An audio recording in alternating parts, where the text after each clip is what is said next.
France Maghreb 2. Ah bah voilà, je viens de casser la table de mixage de la radio, c'est pas grave, bienvenue tout le monde, merci d'être là, tout va bien les amis.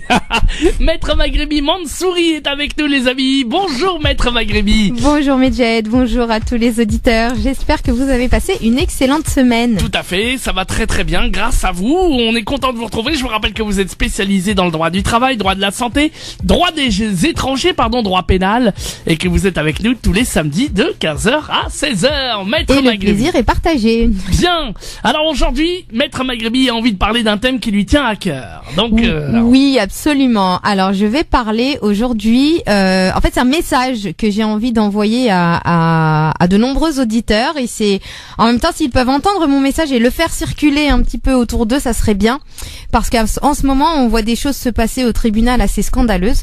Et j'avais décidé aujourd'hui d'aborder le retrait de l'autorité parentale. Ah oui, tout à fait, on en entend pas mal parler. Ouais. Alors, pourquoi j'ai choisi ce thème ? J'ai choisi de parler du retrait de l'autorité parentale pour essayer d'expliquer aux personnes qui ont des enfants dans quel cadre légal on peut faire retirer l'autorité parentale, et j'expliquerai par la suite pourquoi j'ai voulu aborder ce thème. Alors sachez que l'autorité parentale, c'est le pouvoir, le droit que vous avez sur vos enfants de pouvoir exercer en commun votre autorité, donc le père et la mère. Sachez que cette autorité que vous avez sur vos enfants peut vous être retirée, mais uniquement pour des motifs graves. Les motifs graves qui vont conduire au retrait de l'autorité parentale sont des motifs qui sont encadrés. Donc, on peut avoir un retrait total ou un retrait partiel de l'autorité parentale dans certaines situations. Quelles sont les situations qui peuvent conduire au retrait de l'autorité parentale ? Alors, il existe deux situations de retrait. Lorsqu'on est face à un danger pour l'enfant ou un désintérêt de l'enfant, donc lorsque l'enfant est en danger avec son ou ses parents, et lorsqu'on a un désintérêt total des parents ou du parent face à l'enfant, c'est un cas, une situation qui fait qu'on peut retirer l'autorité parentale. La deuxième situation et le deuxième cas qui fait qu'on peut retirer l'autorité parentale à un parent, c'est en cas de condamnation pour crime ou délit d'un des parents de l'enfant. Donc la condamnation, ça va être dans le cadre lorsqu'on est auteur ou complice d'un crime ou d'un délit commis sur l'enfant ou sur l'autre parent, ou également lorsqu'on est auteur ou co-auteur ou complice d'un crime ou d'un délit commis sur l'enfant. Donc quels sont les personnes qui sont concernées par ce retrait possible de l'autorité parentale ? Ça va être un parent, voire les deux parents. C'est donc là la procédure pour pouvoir faire retirer l'autorité parentale, elle va varier en fonction de si l'enfant, on est face à un danger ou un désintérêt de l'enfant, ou dans ce cas-là on va saisir directement le tribunal de grande instance, ou si on est dans le cadre de violence, enfin d'une condamnation, où là encore ça va être le tribunal, mais on n'aura pas le même interlocuteur. Après je vais pas vraiment rentrer dans le détail de la procédure sur comment faire retirer. Mais pourquoi est-ce que je voulais préciser les situations de retrait de l'autorité parentale ? Comprenez bien que lorsque vous êtes parent, cette autorité parentale que vous avez, normalement vous êtes censé l'avoir jusqu'à la majorité de l'enfant, et que elle ne pourra être retirée que dans des cas donc très graves qui sont bien expliqués et définis par la loi.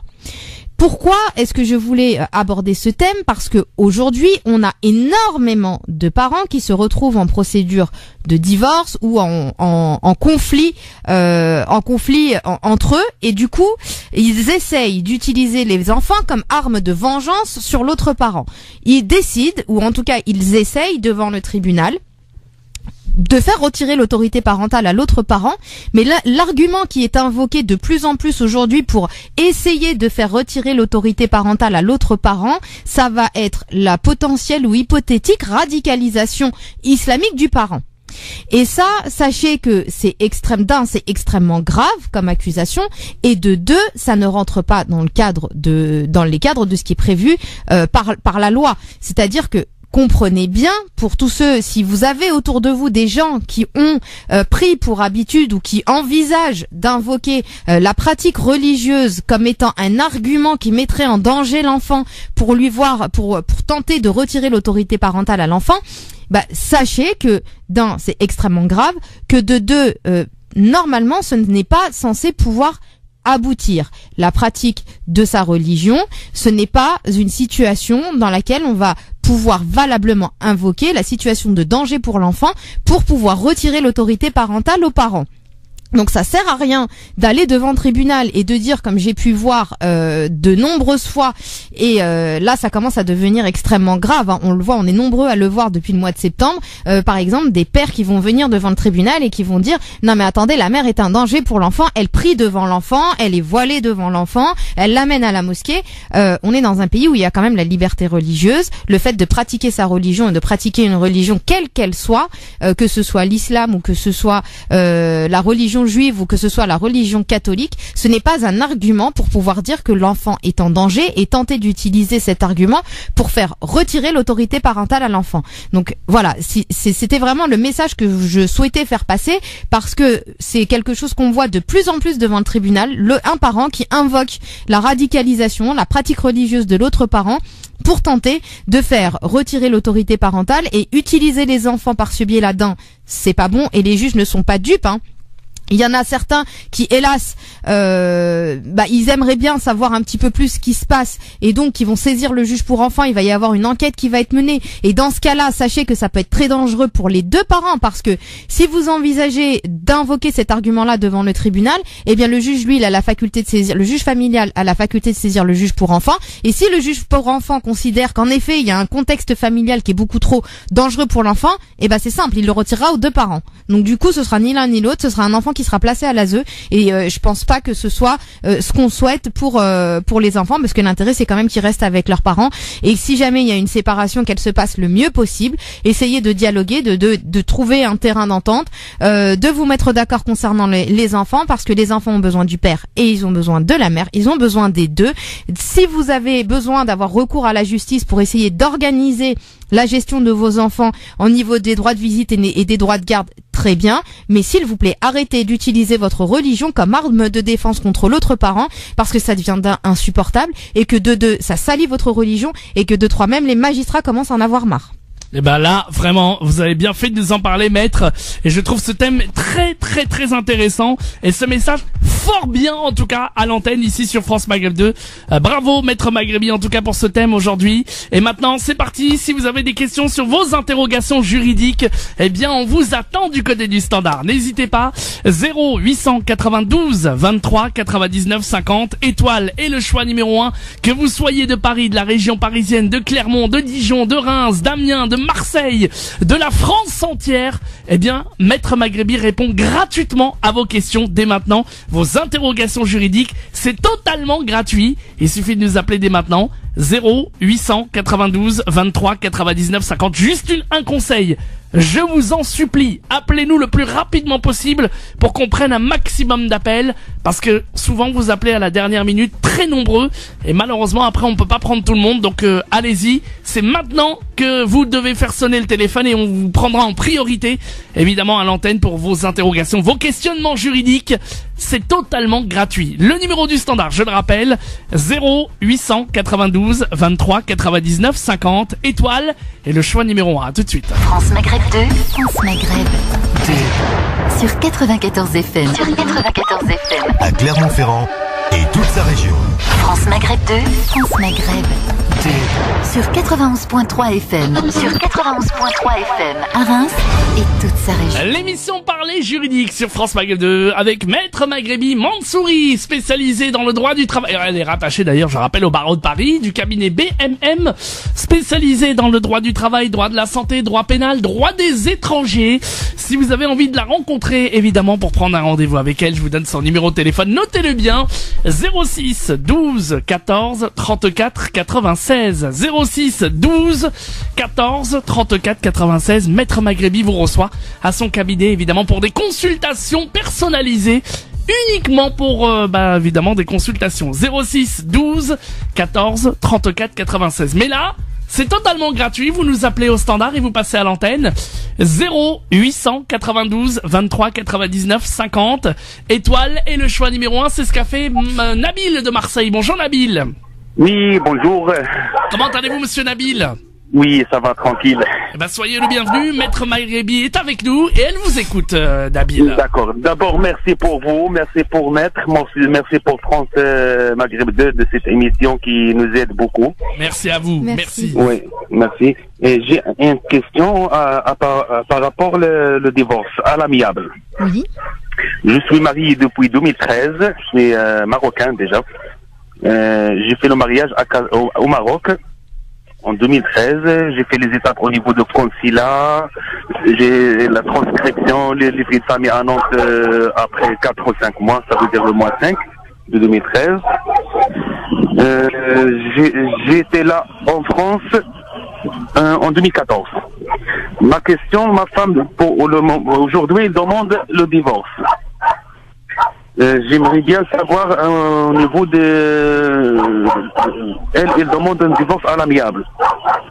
Et moi, je veux pas un divorce à l'amiable. C'est pas au niveau de la loi déjà pour protéger ma situation. Est-ce que je serai égal ici? Est-ce que je ne suis pas égal? Déjà par rapport au fait qu'elle ait envie d'entamer une procédure de divorce à l'amiable, sachez qu'elle ne peut pas vous l'imposer, parce que le principe du divorce à l'amiable, c'est le consentement des deux parties. C'est-à-dire les deux conjoints doivent être d'accord, doivent avoir chacun un avocat et doivent accepter de signer. Si tous les deux vous n'êtes pas d'accord, ce ne sera pas possible de mettre en place cette procédure. Donc, sachez que de toute façon, vous n'êtes pas dans l'obligation d'accepter de mettre en place un divorce à l'amiable. Si elle souhaite tout de même mettre en place la procédure, il faudra qu'elle invoque qu'elle essaye une autre procédure. Il y a plusieurs sortes de divorce. Ce sera à elle de voir comment réussir à l'obtenir, mais en tout cas pas à l'amiable si vous en êtes pas d'accord. Après, vous posez la question de savoir, vous me dites que vous ne voulez pas le divorce à l'amiable concernant votre situation, c'est-à-dire c'est par rapport à votre titre de séjour? Oui, pour ça déjà. Et moi, mon intérêt de défendre mon couple, c'est elle a des intérêts personnels, c'est pour ça qu'elle demande le divorce. Je sais pas. C'est pour ça qu'elle insiste qu'on va aller à l'amiable. Vous avez combien d'années de vie commune? On a fait le mariage en 2013. Mais vous êtes arrivé en 2014, donc vous n'avez pas les 4 ans de vie commune encore? Non, j'ai quitté le Maroc le 22 mars 2014. D'accord. Donc vous aurez les 4 ans de vie commune le 22 mars 2018. La vie commune, ça veut dire que quand j'étais là en France ou le jour de mariage? Non, quand vous étiez en France. C'est quand est-ce que vous commencez à vivre officiellement ensemble. Donc c'était au moment où vous arrivez. Ouais. On peut dire que ça commence à partir à ce moment-là, parce que elle est du coup elle était en France au moment où vous avez fait la procédure de regroupement familial, c'est ça? Ouais. D'accord. Après je vais essayer de lire un petit peu entre les lignes de ce que vous dites, parce que votre question elle n'est pas très très claire. Mais si vous souhaitez savoir si vous pouvez accepter le divorce à l'amiable sans que ça nuise au fait que vous ayez votre titre de séjour, sachez que le titre de séjour il peut être retiré à n'importe quel moment lorsqu'il y a un divorce, si la communauté de vie a cessé dans les 4 ans. Ouais. Si vous n'avez pas les 4 ans de vie commune, le divorce peut faire que la préfecture va refuser. Et le fait que ce soit un divorce à l'amiable, c'est entre guillemets une circonstance aggravante, dans le sens où si vous êtes d'accord pour divorcer dans les 4 ans de vie commune, eh bien ça facilite le travail de la préfecture pour vous faire retirer votre titre de séjour. Si vous ne souhaitez pas qu'on vous retire votre titre de séjour et que si par exemple, en tout cas c'est les hypothèses qui sont prévues par les textes, vous êtes dans le cadre de violence, c'est la seule situation qui fait qu'on peut garder son titre de séjour malgré un divorce. Ouais. Et dans ce cas-là, on n'est pas dans un divorce à l'amiable. On est forcément sur un divorce pour faute. Ouais. Donc voilà. Juridiquement, comment ça se passe? Vous êtes dans le cadre d'un divorce pour faute. on vous retire on ne vous retirera pas vos papiers si vous êtes victime de violence et qu'il y a une rupture de la vie commune dans les 4 ans. Par contre, un divorce à l'amiable avec une séparation qui arrive dans les 4 ans de vie commune, bah ça laisse une marge de manœuvre à la préfecture pour pouvoir vous retirer votre titre de séjour. Mais là, vous avez un titre d'1 an ou de 10 ans là actuellement?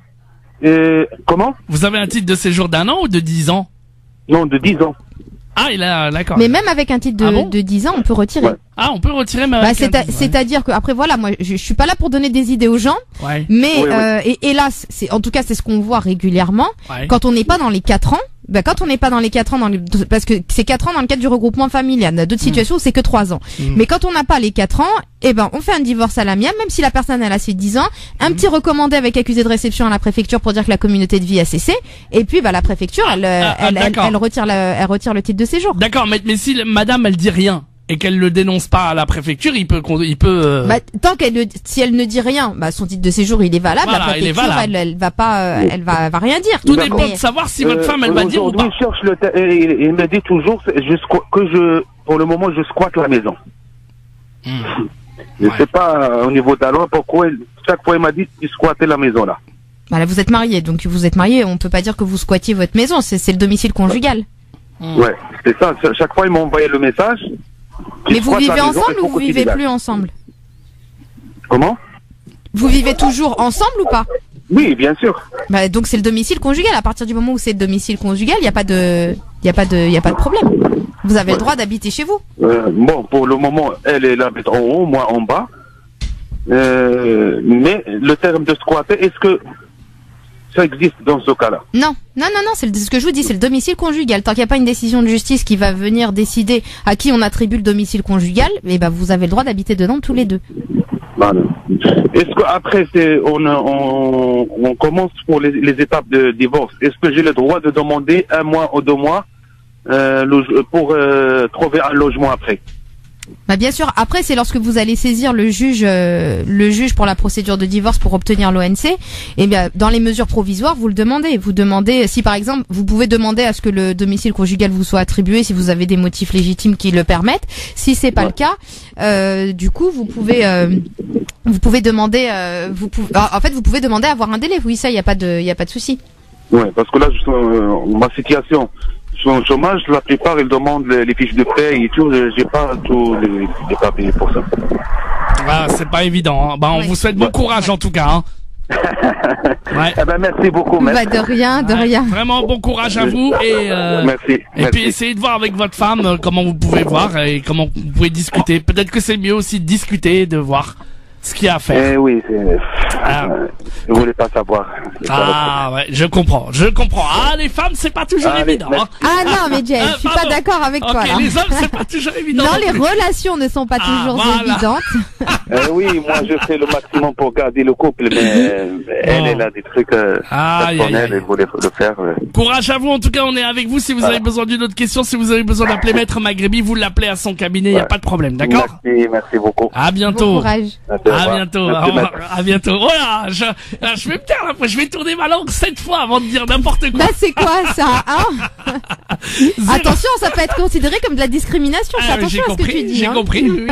Allez, 0892 23. Et c'est pénalement réprimé, hein. Oui. La discrimination. Tout à fait, maître, je n'ai rien dit. Doit-on relire les articles du code pénal? Non, ça va aller. Non, je n'ai rien dit, évidemment. Les relations sont très, très, très difficiles. Allez, 0892 23 99 50 étoiles et le choix numéro 1. Vous nous appelez, vous passez à l'antenne. On va prendre un autre appel. Allô, bonjour, le standard. Allô, qui est là? Allô? La personne ici n'a pas pu patienter. Bon, on va marquer la pause, comme ça on est tranquille pour accueillir vos appels en direct à la radio. C'est des questions totalement gratuites sur France Maghreb 2, quelle que soit votre question juridique. Maître Maghrebi est là pour vous répondre. C'est gratuit et vous appelez pour cela le 0892 23 99 50. Est-il possible de vous dire d'appeler tout de suite, comme ça vous serez prioritaire à l'antenne et on prendra un maximum d'appels aujourd'hui au standard. 0892 23 99 50 étoiles et le choix numéro 1. Et juste avant la pub, je me permets juste de faire un petit coucou à Adil. Adil. Oui. Ah, On voit des petits messages là depuis tout à l'heure. Salut mon poteau Adil. Voilà, c'est pour toi.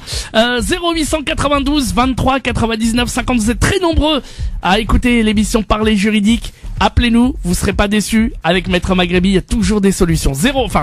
Toujours dans la mesure du possible. Allez, 0892 23 99 50. France Maghreb 2, France Maghreb 2. Nous sommes de retour sur France Maghreb 2 dans l'émission Parler juridique avec Maître Maghrebi Mansouri du cabinet BMM rattaché au barreau de Paris, pardon. Elle est spécialisée dans le droit du travail, droit de la santé, droit des étrangers. Vous pouvez la joindre au 06 12 14 34 80 06 12 14 34 96 pardon 06 12 14 34 96 uniquement pour les consultations puisqu'elle répond gratuitement à toutes vos questions maintenant au 0892 23 99 50. Ça vous dit d'aller en Picardie, Maître Maghrebi? À Amiens, oui. Précisément. Oui. Et on va...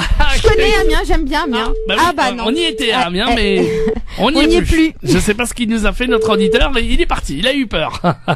Bon, rappelez-nous en tout cas Noureddine, si vous voulez passer à l'antenne, il n'y a pas de souci. Vous pouvez aussi débarquer ici à l'antenne. 0892 23 99 50, étoile et le choix numéro 1. Et je rappelle que pour les rendez-vous, c'est uniquement pour les rendez-vous, hein, le téléphone. Là, j'entends déjà le téléphone de Maître Maghrebi sonner. C'est uniquement pour les rendez-vous. Donc, n'hésitez pas, 06 12 14 34 96. Et nous, pour bien vos questions en direct à la radio, c'est le 0892 23 99 50, étoile et le choix numéro 1. On aura le temps de prendre une ou deux questions. En attendant, il n'y a pas de problème. Évidemment, donc sur l'antenne de France Maghreb 2, en direct à la radio, 0892 23 99 50, étoile et le choix numéro 1. Vous avez aussi également votre page Facebook Maître Maghrebi qui évidemment s'enrichit de plus en plus. Pouvez-vous nous en parler, nous dire un petit peu ce qu'il y a sur cette page Facebook cabinet d'avocats BMM? Oui, alors la page, oui, en effet, la page s'appelle cabinet d'avocats BMM. Vous pouvez y retrouver les anciennes émissions, donc réécouter les différents thèmes qu'on a abordés. Vous pouvez également poser des questions. Et puis voilà, voir un petit peu l'actualité du cabinet. Donc c'est assez interactif, c'est pas mal. Voilà, c'est cabinet d'avocats BMM. On peut même prendre rendez-vous, je crois, sur Facebook. Maintenant, il y a des liens pour ça ou pas encore pour le moment? Oui, c'est possible de prendre rendez-vous. En fait, on nous laisse un message et puis vous êtes recontacté soit par le secrétariat, soit par moi, soit par. D'accord. Très bien. Vous êtes recontacté, ça y a pas de souci. Bien. Donc n'hésitez pas en tout cas, vous êtes les bienvenus. 0892 23 99 50, étoile et le choix numéro 1 pour arriver ici au standard. Évidemment, vous posez votre question et Maître Maghrebi vous répond évidemment. Voilà. Alors souvent aussi Maître Maghrebi, on a des questions. Quelqu'un qui a une carte de résident espagnol, donc avec la carte de résident espagnol et qui vient en France, peut-il avoir un titre de séjour?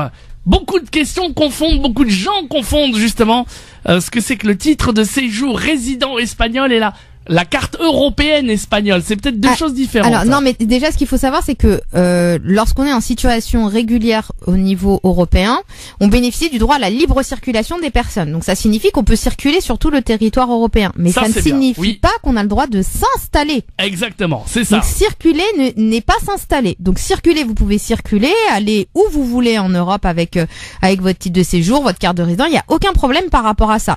À la condition que vous ne dépassiez pas en ce qui concerne la France le délai de 3 mois. Ah, ça, c'est si vous passez le délai de 3 mois, vous êtes en situation irrégulière. Et vous êtes en situation irrégulière sur le territoire français et vous pouvez dans ce cas-là être placé en centre de rétention et voir le tribunal solliciter votre réadmission vers le pays qui vous aura délivré votre titre de séjour. Donc que ce soit l'Espagne, l'Italie, l'Allemagne, peu importe. Mais il y aura une demande de réadmission qui sera faite. C'est ce qu'on appelle la procédure Dublin. Mais donc ça c'est pour les personnes qui sont de passage mais qui sont pas en situation régulière notamment. Mais quand elles sont en situation régulière, il y aura une demande de réadmission vers le territoire qui vous a régularisé. Donc sachez que vous pouvez aller où vous voulez, il y a aucun souci.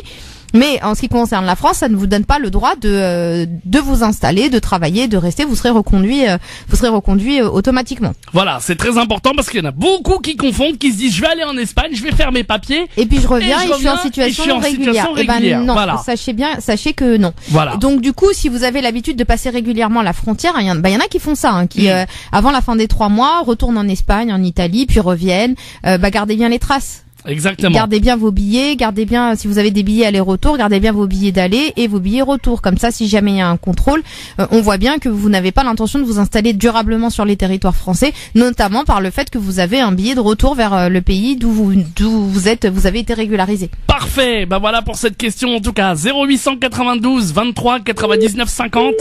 Étoile et le choix numéro 1. Si vous avez une question, vous passez à l'antenne. Allô, bonjour. Est-ce que c'est à moi? Oui, c'est à vous. Bonjour, quel est votre prénom? C'est Karim, Jed. Karim, vous nous appelez d'où, Karim? De Paris. Bien, Maître Maghrebi vous écoute, baissez un tout petit peu la radio et on vous écoute pour votre question, Karim.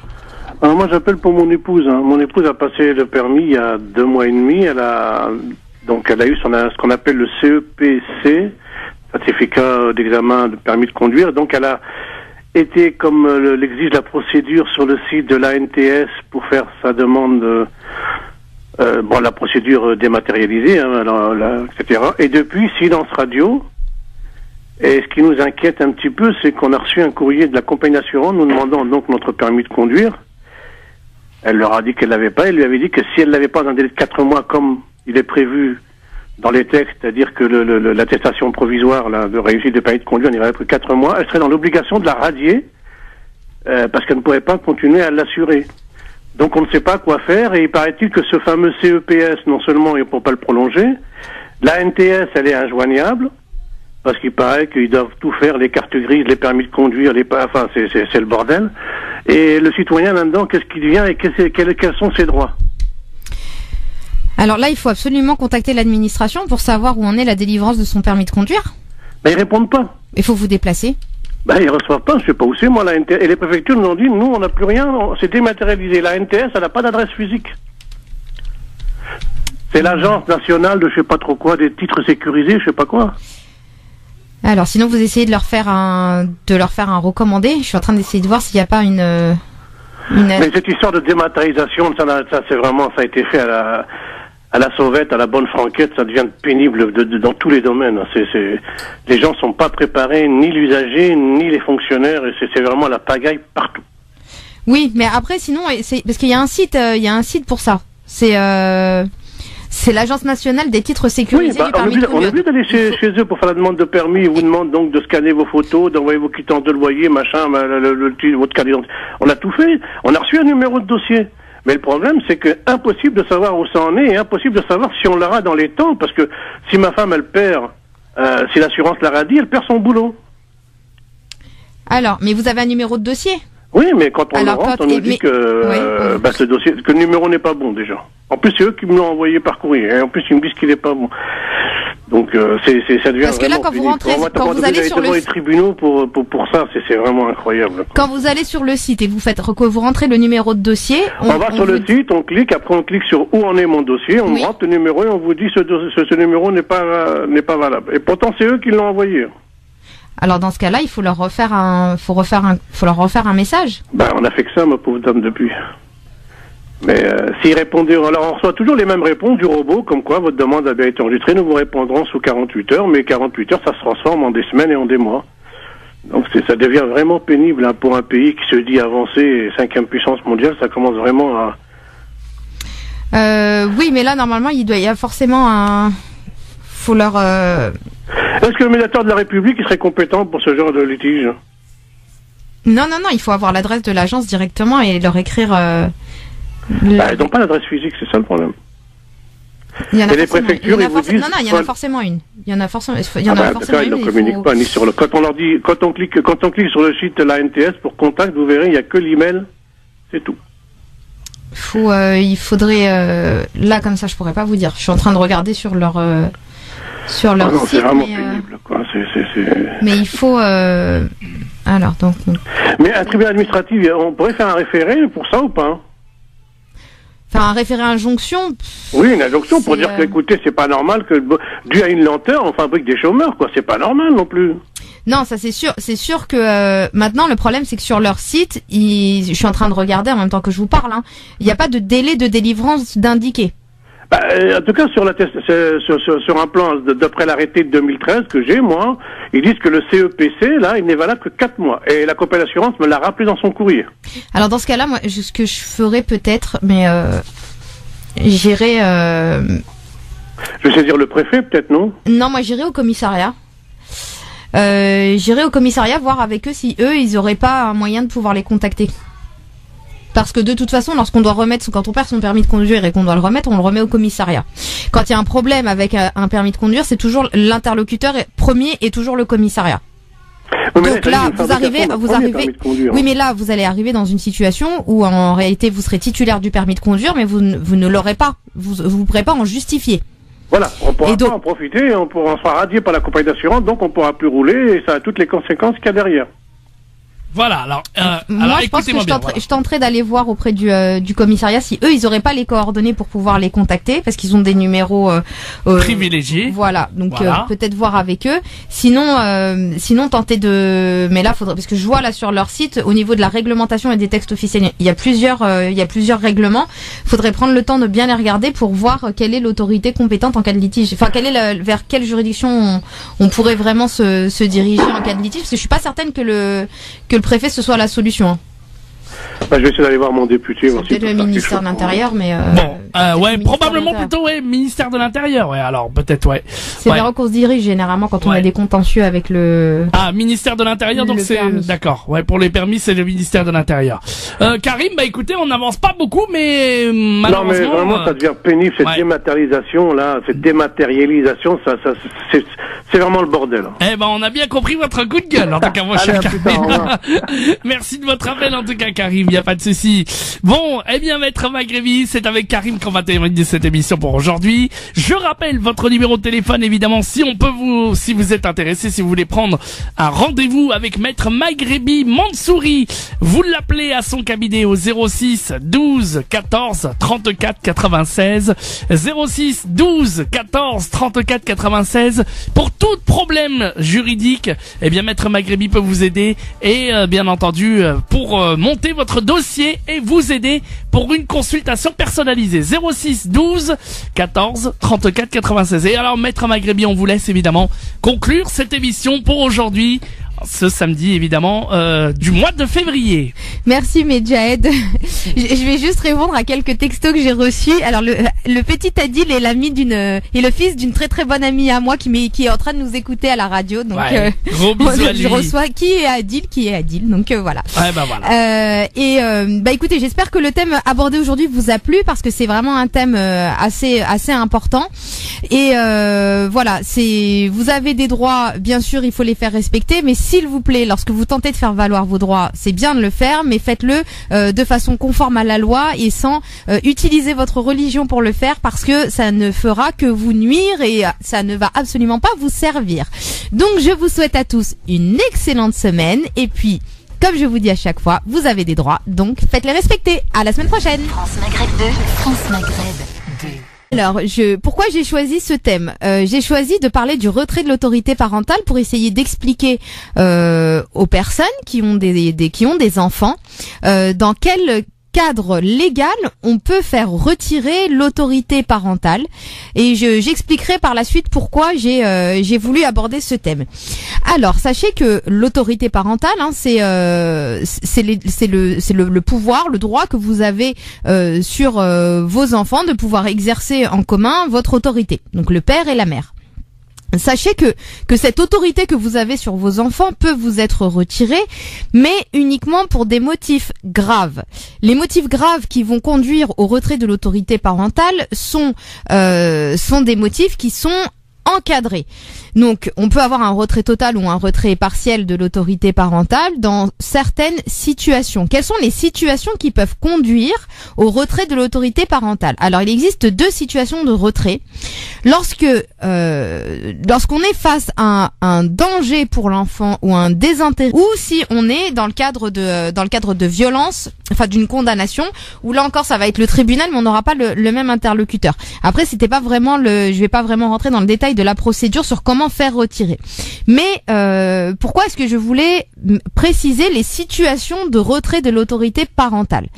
Comprenez bien que lorsque vous êtes parent, cette autorité parentale que vous avez, normalement, vous êtes censé l'avoir jusqu'à la majorité de l'enfant. Et que elle ne pourra être retirée que dans des cas donc très graves qui sont bien expliqués et définis par la loi.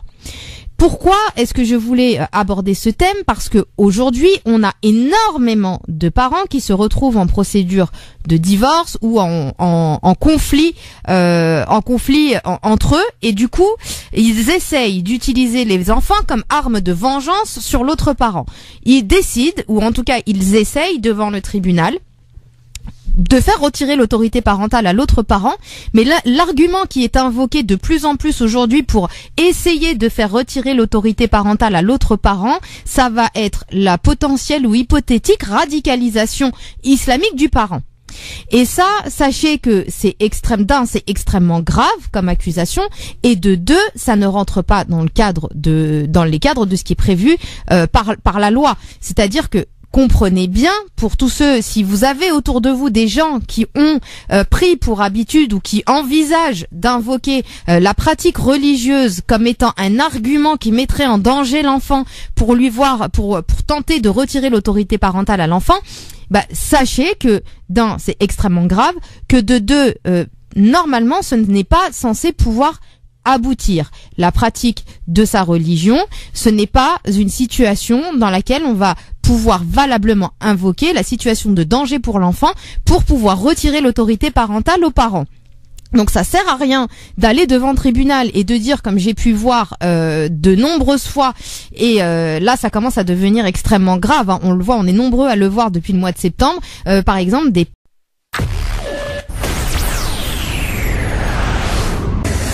Maghreb 2, France Maghreb 2. Ah bah voilà, je viens de casser la table de mixage de la radio, c'est pas grave, bienvenue tout le monde, merci d'être là, tout va bien les amis.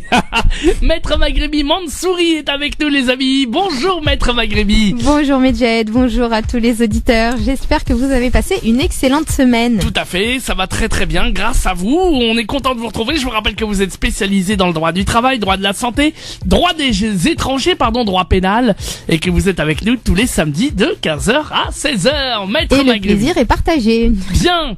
Alors aujourd'hui, Maître Maghrebi a envie de parler d'un thème qui lui tient à cœur. Donc oui, absolument. Alors je vais parler aujourd'hui. En fait, c'est un message que j'ai envie d'envoyer à de nombreux auditeurs. Et c'est en même temps, s'ils peuvent entendre mon message et le faire circuler un petit peu autour d'eux, ça serait bien. Parce qu'en ce moment, on voit des choses se passer au tribunal assez scandaleuses. Et j'avais décidé aujourd'hui d'aborder le retrait de l'autorité parentale. Ah oui, tout à fait, on en entend pas mal parler. Ouais. De l'enfant, donc lorsque l'enfant est en danger avec son ou ses parents, et lorsqu'on a un désintérêt total des parents ou du parent face à l'enfant, c'est un cas, une situation qui fait qu'on peut retirer l'autorité parentale. La deuxième situation et le deuxième cas qui fait qu'on peut retirer l'autorité parentale à un parent, c'est en cas de condamnation pour crime ou délit d'un des parents de l'enfant. Donc la condamnation, ça va être dans le cadre lorsqu'on est auteur ou complice d'un crime ou d'un délit commis sur l'enfant ou sur l'autre parent, ou également lorsqu'on est auteur ou co-auteur ou complice d'un crime ou d'un délit commis sur l'enfant. Donc quels sont les personnes qui sont concernées par ce retrait possible de l'autorité parentale? Ça va être un parent, voire les 2 parents. C'est donc là la procédure pour pouvoir faire retirer l'autorité parentale, elle va varier en fonction de si l'enfant, on est face à un danger ou un désintérêt de l'enfant, ou dans ce cas-là on va saisir directement le tribunal de grande instance,